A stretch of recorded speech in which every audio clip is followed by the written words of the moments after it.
And now, the Break It Down Show with Jon and Pete. This is William Negley, and you're listening to the Break It Down Show.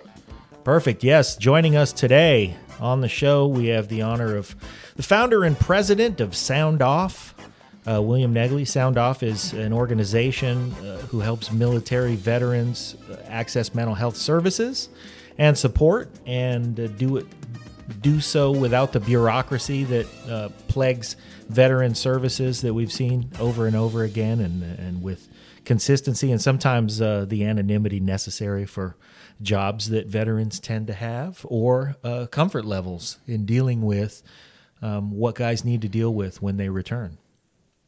So thank you for joining us today. Yeah, man, thanks. Thanks for having me. Tell us a little bit about the organization, how you started, and what you're up to right now.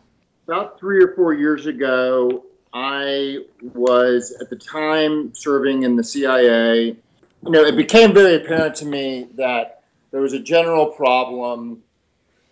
It was sort of intuitive to those in the community, in the national security community, the military community, that there was a cultural issue with providing access to help. That while huge amounts of money had been spent, guys, and when I say guys, it's men and women, were in a culture that wasn't allowing them or encouraging them to seek help. And even if the leadership within those organizations was encouraging them, there may be a stigma or sort of low-level murmur, hey, you may not want to go do that because it could impact your career, or you don't want the other people in your unit to know, et cetera, et cetera. So yeah, I can say as from one spy type guy to another, if you self-report that you've got a mental problem, you've just put your entire career in jeopardy. In jeopardy, yeah. Absolutely, and they can legitimately and rightfully take your clearance from you and ask you to leave the military. If you attempt suicide, there's a very good chance you will no longer be in the military. So anything on that thing we're trained to ignore that. That's how we're trained. It just seemed intuitive to me. There has to be a way to accept that this stigma exists. That doesn't mean that it's okay, but just let's all face the fact that it's there, yet still allow these men and women to seek help. And that is essentially how Sound Off, or the initial concept that has come to be known as Sound Off, came about. That is a mission that it's coming more and more to light that we sorely need. Yeah, are we all sick of hearing about vets killing themselves? Yeah, I saw that last week, and yeah, it's again, of course. I mean, and you know, just as one side note about that, I don't know if you all saw this, but the vet who did that was 78 years old, and the right. 22 veteran a day suicide number that has subsequently been revised to 20 a day. You know, some people criticize that number because they say, well, the majority of those people are Vietnam vets or these older men and women. And I say, to hell with that. You know, I don't care if you served in Afghanistan, right, Vietnam, or Korea. We owe you no less or greater a debt of honor than somebody who served in Iraq, Afghanistan, or wherever else. Yeah, I agree with you 100%. It's, you know, you're a veteran. That's the bar. None of this, you're the wrong kind of veteran, or just hang in there and wait. You know, other veterans are in front of you in line. No, you've done the work. Exactly. Let's help these people out. Is it time to be encouraged that the number's been revised downward? 20 veteran a day number was from 2014 data. If it had dropped by half, I think that we could say, wow, there's something really significant happening here. But no, I am of the opinion that despite strong effort, a lot of money spent, a lot of work put in by a lot of good-willed people, the system isn't working. I mean, I think as we get into a discussion of what Sound Off is and the community that it really serves, we can talk about some of why that is. Well, let's do that. Well, and let me just add in some context to that. So in the past week, there's been a news story about a whistleblower being fired from the VA because there's cars that have disappeared from the fleet and no one's accountable for them. That guy gets fired. I had a friend go to the VA to go get some work done, and they forgot to tell him that they had canceled his appointment. So he went there already knowing and posting to Facebook, I'm about to go to the VA because it's always a circus. And then he ends up not getting the care he receives. In the past month, a guy has killed himself in front of a VA. In the past month, a person who's a quadruple amputee called our helpline, didn't get the help he needed and said, that's cool, I'm done anyhow, and ended it. And in the past 6 months, a guy has lit himself on fire in front of a VA. So you could take the 22 kill, the 20 kill, the whatever number. The veterans are screaming at us, we need help. This is not working. You know, let me just say, I'm totally on board with you about all of that. But let me just say something that, as I have tried to communicate what we're about over the last 2 years, it's really easy to just crap on the VA. You know, you can spend all day just trashing the VA, and it'll make you feel really good, but at the end of the day, you haven't gotten anywhere. So what we're about is, we're not about reforming the VA. We're not about lobbying the VA. We're not, you know, there are organizations that do that. Congress should be holding hearings every single day on it, and they can do that for the next century. In the meantime, we're about what we're about, and that is helping these men and women who aren't ready or are unable to access help. Yeah, and my greater point is not so much to bash the VA, because those guys are doing a lot of work and they have an impossible problem, and there needs to be work done. My point is more on 22 or 20 kill a day. Is that number right? Yes, there needs to be help. It's a problem no matter what direction that number's headed. Right. It's not moving significantly. Right. There's people that need help that aren't getting it. Let's figure out how to get them some help. So, maybe it'd be valuable to sort of talk about our core role and competency. And if you go to sound-off.com and watch the 3-minute video on the homepage, you'll understand what we're doing and what we're about to talk about a lot better, because I've explained this a couple thousand times and it takes a few minutes to get through, but that's why we put that video out there. So what we are doing is targeting those veterans and service members who are unwilling or unable to access mental health support. So the data says that about half, 47%, of majorly depressed and or PTSD veterans do not seek mental health support. That does not include the number of veterans and service members who are unable to access help despite attempting to do so. The short version is, a huge percentage of veterans are unable to access effective help, whether it be because of the VA bureaucracy or because they're culturally not able to do so. We break down the 4 major reasons that exists into a desire for anonymity. So that combines stigma, concern about professional blowback. I don't want my unit to know. So that's sort of all wrapped up into one thing. Geography, I may not live close enough to mental health support to be able to access it. Bureaucracy, it takes forever to get an initial appointment. And then what we call trust, which is not all veterans are ready to speak to a mental health professional, a doctor. They'd rather speak to, quote unquote, another guy that's been there. Right. That's sort of the problem as we define it that we're facing. To just sort of go macro for 1 second, a big problem within the VA and even within the nonprofit space is that we frame support or help from the perspective of the person giving it. You know, we make it convenient for the person, for the doctor. We don't structure that help or provide that help in a way that it's really accessible and best accessible to the person in need of it. That makes sense. Refocusing how you look at the problem and not making it inconvenient for the provider of the help, but making it more convenient and focused on the person who's going to receive it. Exactly. And this is a particularly critical issue for veterans and service members because so much of their life is, quote unquote, owned by essentially their employer. So while there may be some regulation that says E1 doesn't have to disclose whether or not he's going to seek mental health support, at a very practical level, that tends to happen because he has to leave, because he has to get permission to leave. All of these things, it's a culture that people find out, and that's the problem.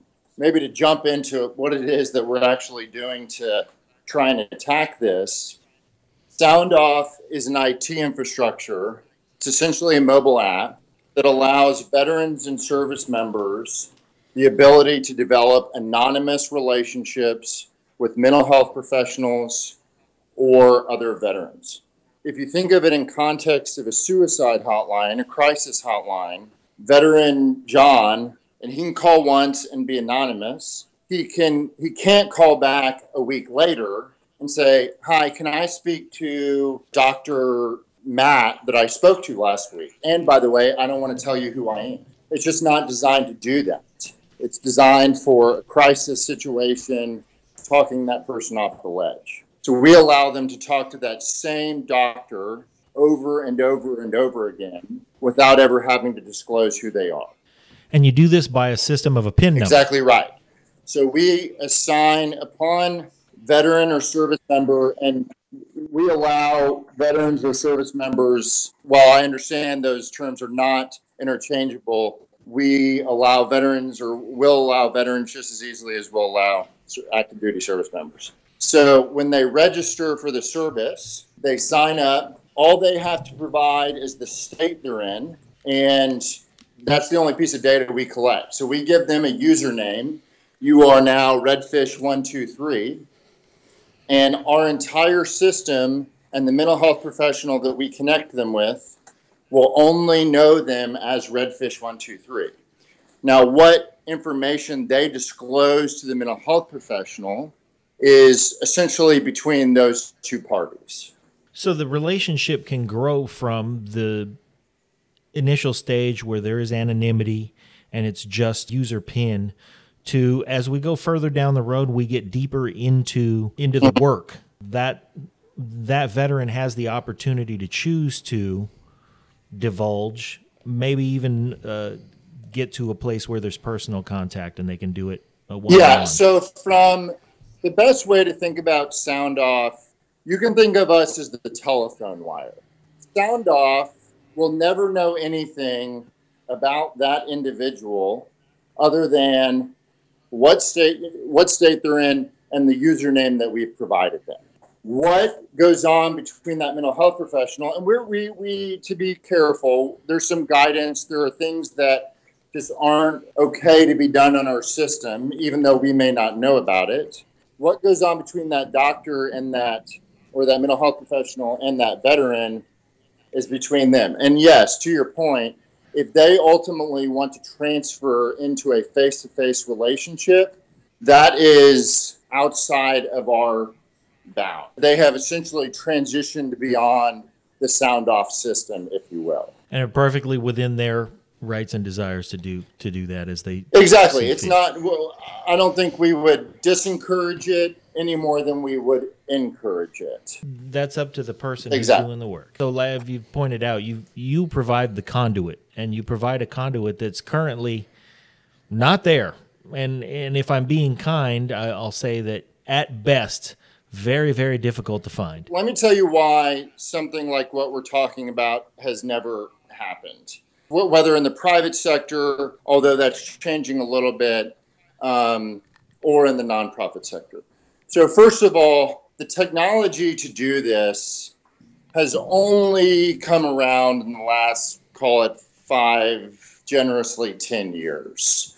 The technology to do what we're talking about is now very commonplace.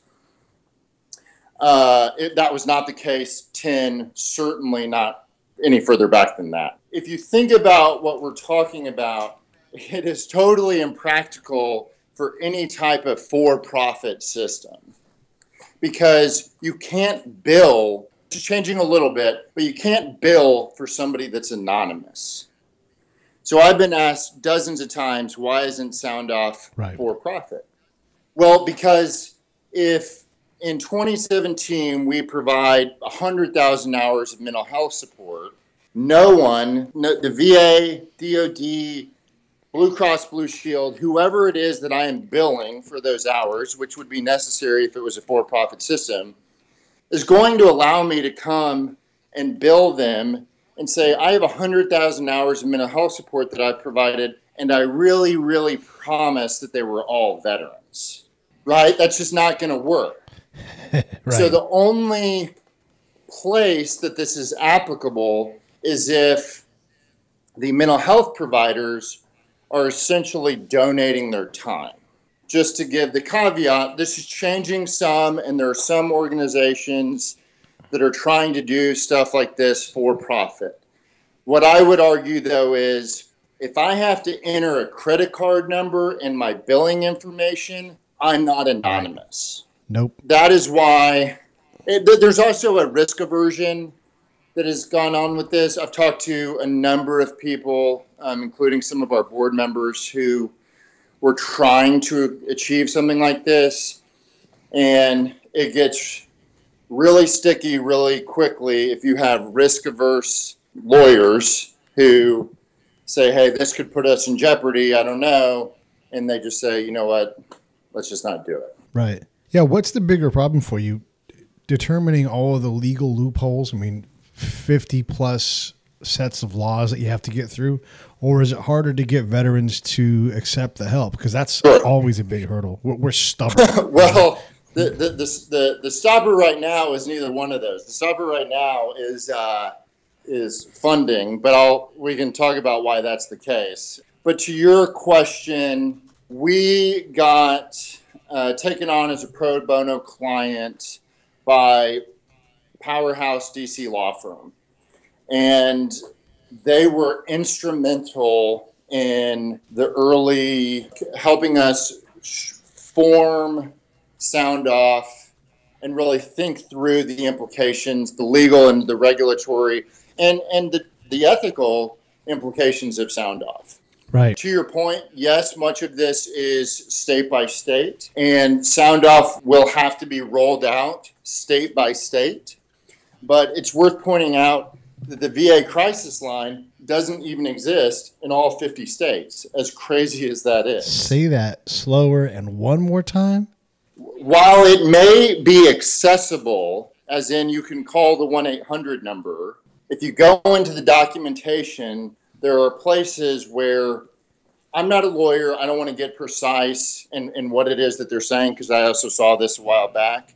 But the short version is that they haven't gone to all 50 states and gone through the legal hurdles to operate there. The relevance of that is just that, yes, this is a state-by-state rollout, but we're entirely confident that that would be doable. To the question of kind of the overarching question, will this make any difference? Will veterans use this? Yeah. All we can do is operate from intuition and data that says this is why these men and women aren't getting help, and address those issues.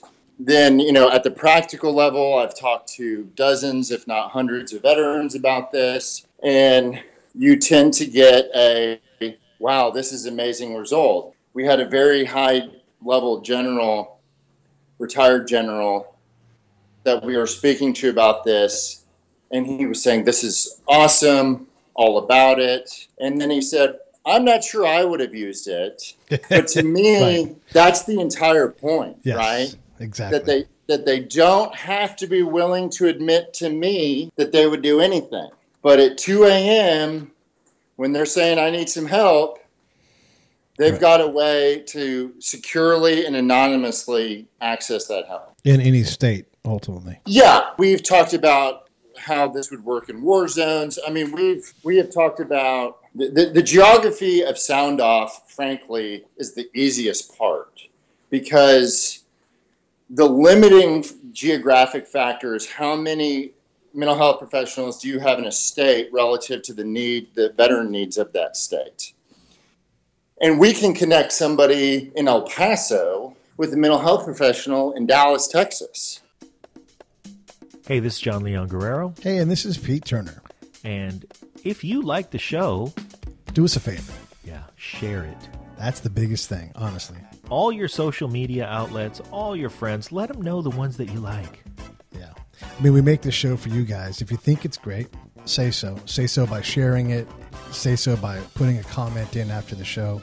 Also, if you go to iTunes or Stitcher or wherever you listen to podcasts, give us a rating. Give us a review. If you think the show is great, please give us 5 stars and say so. And if you think the show really sucks, please give us 5 stars and say so. Because, heck, we're listening. That's right. You can't be more approachable than us. We want to make the show better. If there's something that we're missing, let us know. That really is how you help us. That's right. Tell us all about it. Thanks for listening. And now back to the show. We make incredibly efficient use of those limited resources, whereas if the model required somebody to walk into a brick and mortar building, as essentially every other for-profit, nonprofit, and government-led organization does, they're limited by how long it takes me to drive. You're solving a lot of the brick and mortar problem, that places like Amazon and whatnot did, started to do 20 years ago. You're eliminating the requirement of having to take that extra step of, especially if you're someone who's depressed, getting up and out of bed and over to a place can be a big hurdle already. And I guess you're looking at the numbers for what it takes to get veterans to accept help, and you're working on addressing that. What other types of obstacles are out there to that we need to identify and get out into the ether as we are all talking? What else do you need to figure out? What do you guys need help with? Well, so to take a step back, I mean, the way that we break it down, the obstacles to veterans and service members seeking help are anonymity, geography, trust, and bureaucracy. The anonymity issue, which is more or less the core competency of Sound Off, it's really challenging for any type of brick and mortar institution to address that. And while the VA has addressed some of it via the crisis lines, it's not treatment, right? I mean, and I don't think anybody in the VA would claim that that was treatment. It's, I'm going to talk you off of the proverbial ledge, and hopefully I can transfer you into one of our more traditional resources. But when you have to walk into an office, fill out paperwork, do all of these things, the idea of anonymity just goes. Just hearing you say that was a detriment to my desire to even do it too. Yeah. You're giving a person with problems. You're giving them absolutely more problems, right? More hoops to jump through. The biggest player by a mile in the nonprofit space in veteran mental health support is the Cohen Network. They've just come in. Steve Cohen injected some like $200 million. I mean, just some insane amount of money. And I think they're going to do great work, and I'm not taking anything away from them. But you see the word anonymous used very often, and I think, frankly, it's by people who haven't really thought about what that means. While via something like the Cohen Network or these other organizations may not report to the military or need payment or something like that, that doesn't make that person's I just want to interject for our listeners, just a quick touch. If you're listening and you haven't already, go to sound-off.com so you can hear what William's talking about, so you can watch the video at the homepage and get a little more information in the form of a summary of what William's talking about. Follow them at Sound Off on Twitter and follow their Facebook page as well. But start off with sound-off.com. Great place to understand the mission and get a little more detail on how you can support veterans getting better access to mental health services, doing so with some anonymity, and doing so with a delivery of quality and consistency. I want to ask now, in the environment that our veterans have more recently been through in Iraq, Afghanistan, places like that, are mental health issues different, more complex than they were for the veterans who came back from Vietnam or World War II? Or what are the differences that exist now in the dynamics of the military as they've changed? Sure. First of all, I would say up front that I've spent a lot of time thinking about and working on this. I am not a student of the history of this. Rand Corporation and other organizations have done a lot of research on that. But what I would say from my perspective is there's a couple probably distinct things. The biggest differentiator, I would argue, with our current veterans is the size of the military. You know, you have an all-volunteer force that is, I mean, let's call it at its I think there's 20 million veterans in the country. I mean, say over the last 30 years, 20 million people have served. That might even be high. You know, that is a fraction of certainly World War II. That has created this strange dynamic where look at the experience of veterans coming home now versus the at least stereotypical experience of veterans coming home from Vietnam. Certainly, you have a much more supportive, respective homecoming, but it's not an experience that is culturally shared by 50% of the men in this country. You know, I mean, that's just not the experience. When you look at issues like workplace veteran employment, and you have issues with, I don't know how to place a veteran, I don't know. You can look at a lot of different issues associated with that, but a pretty fundamental one is if you have an office of 50 people and one or two serve, that is somewhat of an isolating experience. Certainly it's a differentiating experience. I would argue, and Pete, I mean, certainly I would welcome your input in this. I would argue that is one of the larger issues.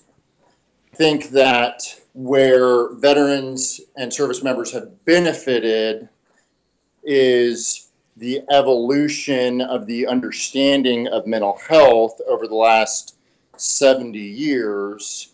And while certainly we have not gotten to a place in this country where the stigma of seeking mental health support is gone, the fact that we're even talking about trying to do away with it is certainly a benefit. Contextualized knowledge that you can only get by being deployed somewhere, being in the service, is definitely one of the barriers to linking people together.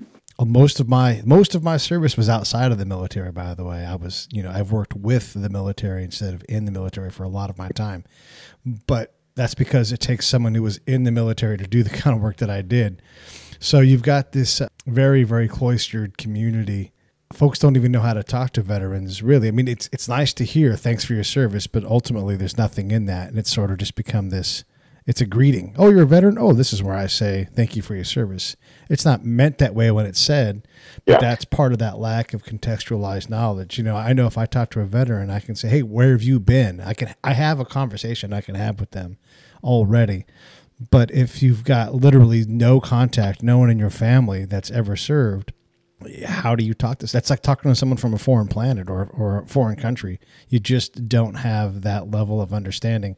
And that bleeds into everything that we do to interact with veterans, whether it's hiring them or understanding that, look, we all have some form. Being in your middle age means that you have some form of PTSD. You've been through something that dramatically affects what you do, in your life. Like, we've all been through that. But until you can look at it from that kind of perspective, you don't understand that. It's like, yeah, I have a rough day every now and then. I didn't used to have rough days as often, but I'm almost 50 years old, like there's some scars on all of us. So just understanding those contextualized things, it is part of the problem. When companies talk about hiring veterans, I mean, part of the thing I do professionally is I help them figure out how do they do that, not just hire veterans, but hire veterans well, identify who we actually want, how do we provide the help? There's all kinds of people that have reached out to me on Twitter because of being on Jay Moore's show and said, hey, how do I help? It's like, well, there's a lot of areas to help. Here's where you can get started, just guiding people. And that all that goes to that greater lack of a shared experience of being in the military because it is so compartmentalized now. And even further to that, World War II, 3, 4, 5 years, Right. maybe, and you were home. 15 years on from 9/11, I don't see any end in sight. It's because of good, bad, or otherwise policy decisions by elected officials and the threats that we as a country face, we're going to be in this for a while. When you have a very small, relatively limited military, that means these men and women are spending a lot of time, large chunks of their lives engaged, if not in direct combat, certainly deployed in dangerous places. That's exactly it. Deployed in dangerous places. And then while you're deployed in that dangerous place, and just as an element of context, the rest of the world is moving on without you. And so, and it's, you come back and you're like, yeah, I've been doing stuff. Why don't you start again? And you get this whole, and you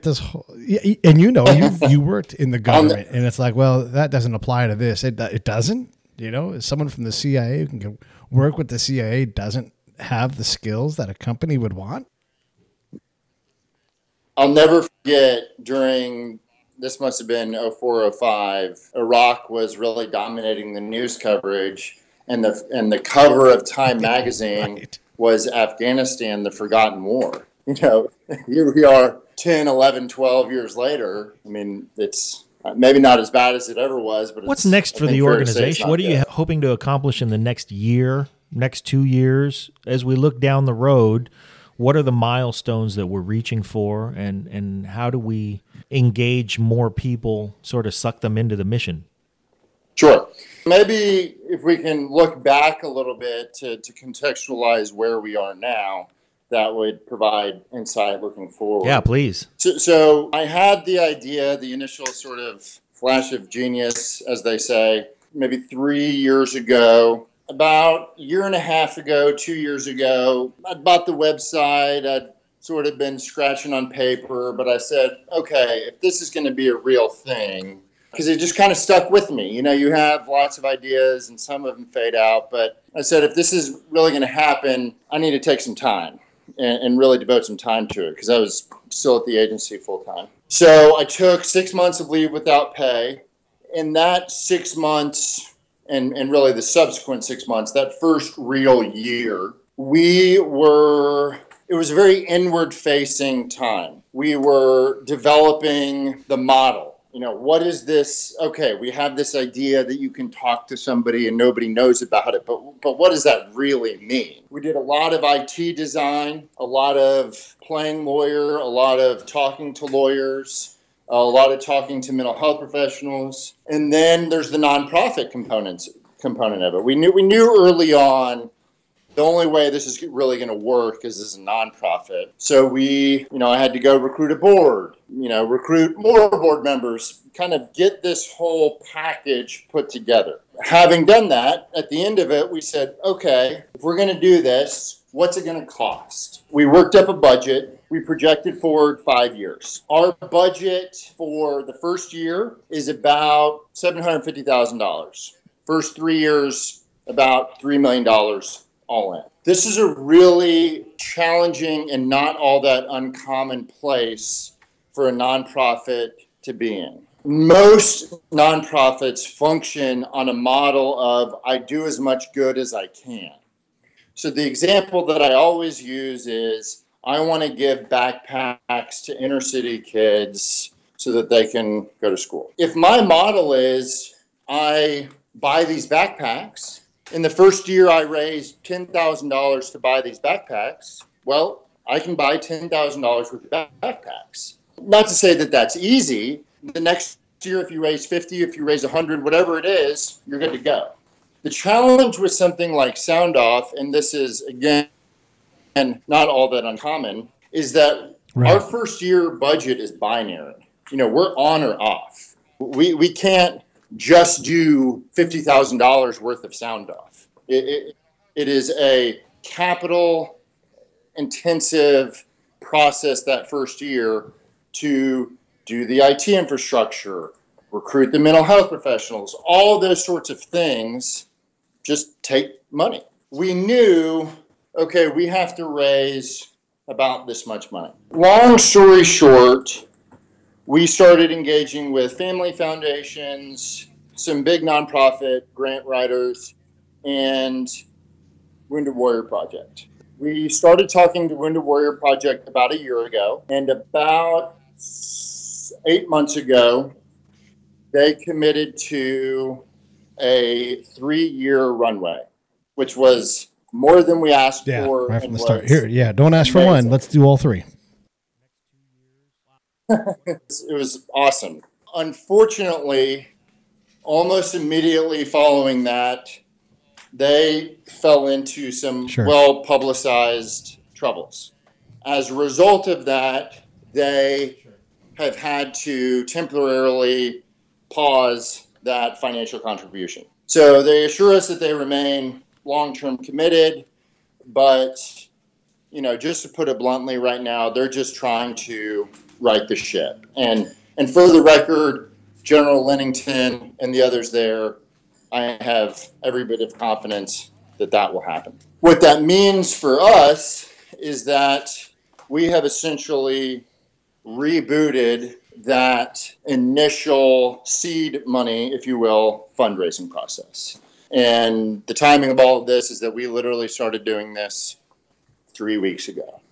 But through this process of the last year, we have developed a lot of great relationships, gotten our name and brand, if you will, out there to those in this space. Finding the money to keep the lights on is a big deal. I mean, we work out here in the Silicon Valley area. Fundraising and getting in front of venture capitalists is the lifeblood. I mean, everybody talks about that all the time. How do we get funding? How do we get the next round? How do we? It's a big deal. It's so funny because I don't mean to say this arrogantly, but if we had equity to give away, I am very confident we would have raised more money than we ever could have wanted. Given the model upon which we're operating and the fact that there's no profit to be made for anyone, it really takes, furthermore, operating in an incredibly crowded space. Veteran nonprofit is arguably the most crowded philanthropic space out there, and furthermore, the most ripe with scams. I mean, just bad actors. It just makes it very difficult to get through the noise. And furthermore, a lot of people are going to assume you're a bad actor. Until you show and convince them otherwise, they're going to assume you are out there. One is people don't know where to help, and they don't trust that the help that they're going to give to Wounded Warrior or fill in the blank organization is the right kind of help, but they want to associate their name and their conscience with. They just don't know where to go. That's one of the reasons why we're talking to you, because I believe in this anonymity model and getting folks help before they're on the edge of a building. The other thing is all of us veterans carry around this bag of betrayal. I'm always talking about the bag of betrayal. I don't believe in you. You're going to have to prove it to me that it's real. And that's if I'll put in the effort. Like I could go to the VA and deal with them and get care and everything. I don't want the hassle of it. Because they've literally got 2 strikes and I've done with them. I just don't want to go back. I don't need hassle. Yeah. And let me inject one further thing into this. The mental health space in the nonprofit mental health space for veterans. Right. I will admit I don't have hard data on this, but I'm pretty sure this is true. Is ironically the most under-resourced space because it's so challenging to actually do something. It's really, if we look at veteran homelessness as kind of a core issue within the veteran community, it's really easy to spend $1 billion attacking that. I'm going to allocate $25,000 to a home, and I want 40,000 homes built in a year. Like, you are putting a solid dent and know exactly what the problem is and more or less how to address it. But there are major grant writers who don't really deal in the mental health space because they don't know how to do it. And even if you just look at this tangentially, and this, just for the record, isn't a criticism of any of these people doing this, but you see a lot more, I did a triathlon, I am doing 22 push-ups a day, I'm having a marathon. These things that bring awareness to the issue, which is massively critical, but fundamentally aren't attacking the underlying problems that are plaguing the veteran and service member community, because it's really complicated and really hard to do. A big, furry, hairy problem, but it's one that someone has to roll their sleeves up on and get to work dealing with. Hey, and when you're Steve Cohen and got $200 million, and you can essentially build your own VA, I mean, to speak hyperbolically, okay, like, go for it. But I would contend Sound Off as a model is the first really innovative model or idea. I want to give you the chance to put out all of your Twitter stuff and your Facebook stuff here as we get to the finish. Yeah, we are at Sound Off, and our Facebook is the same thing. So we are Sound Off. Sound Off Inc. on Sound Facebook, Off Inc. and then are you Facebook. Sound Off Inc. on Twitter or no? Yes. No, we are at and you're Sound at on Twitter. sound-off.com. Yes, sound. People should absolutely go there. Exactly right. Any final thoughts for us at all, William? No, I appreciate the opportunity to come on and talk about what we're doing. Really critical and tragically stagnant problem. I commend everyone that is in this space and doing good work to try and help these men and women.